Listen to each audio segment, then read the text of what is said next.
kanin ng Ginoong Archie G. Tarazona at Ginoong Angelo G. Mayoman at kanilang pamilya mula sa lungsod ng Antipolo.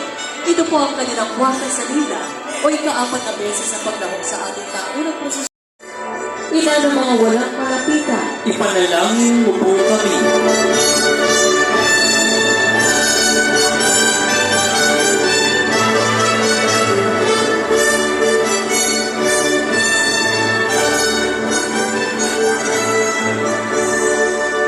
Ang susunod na karosa naman ay ang ika-22 replika na pangangayari ni Ginoong John Dexter Espiritu na nasa pangangalaga naman ni Ginoong Polly at Ginang Charito Espiritu mula sa lungsod ng Antipolo.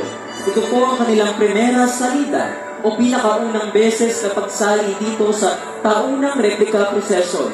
Makikitang suot ng kanilang poon ng espesyal na kasuotan na ginayak sa original na imahe ng mahal na Birhen ng Antipolo sa isang mahalagang okasyon noong taong 1970s.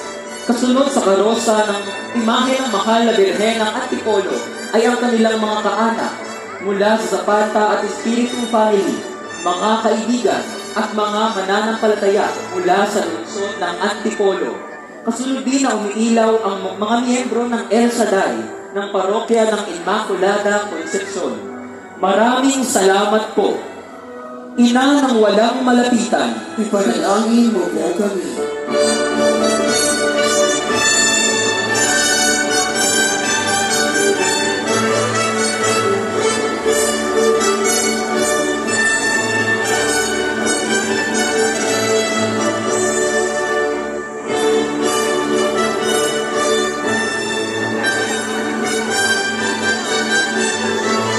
Sunod na ating masisilayan naman ang 23 replika mula sa San Isidro National High School, Bukloran Dance School. Kasama rin ang delegasyon ng Barangay San Isidro sa pangunguna ni Kapitana Baby Garcia Salin.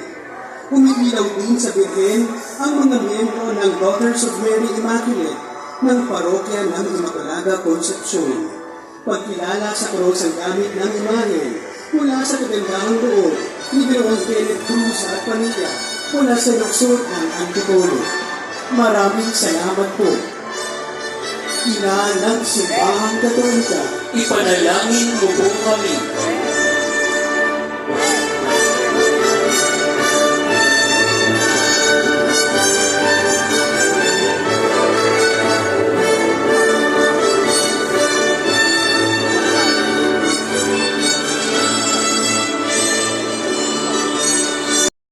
So magandang gabi sa inyo mga kabaro and friends. Ito nga, nandito tayo sa Simbahan ng Antipolo kung saan nandito po pinapakita natin yung bawat birhen.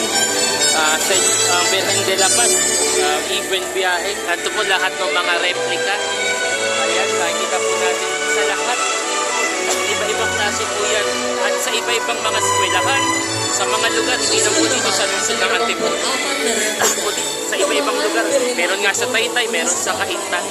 Meron din sa Quiapo na napadpad pa dito sa lungsod ng Antipolo. So ayan, makikita po natin.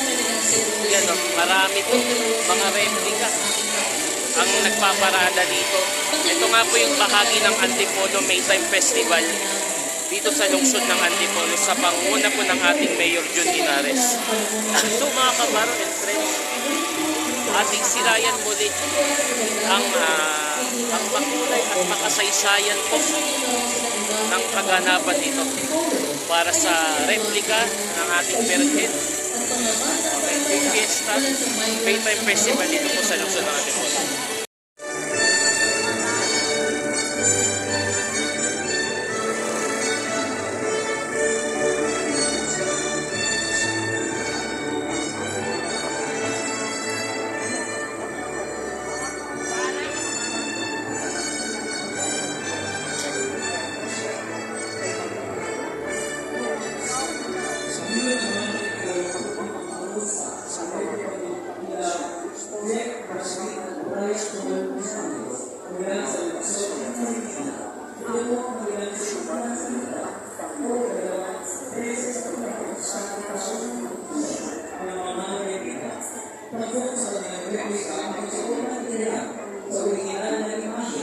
mahal na Birhen ng Antipolo noong December 11, 1986 na inalay naman sa kagandahang loob ng mga devoto na sila Ginoong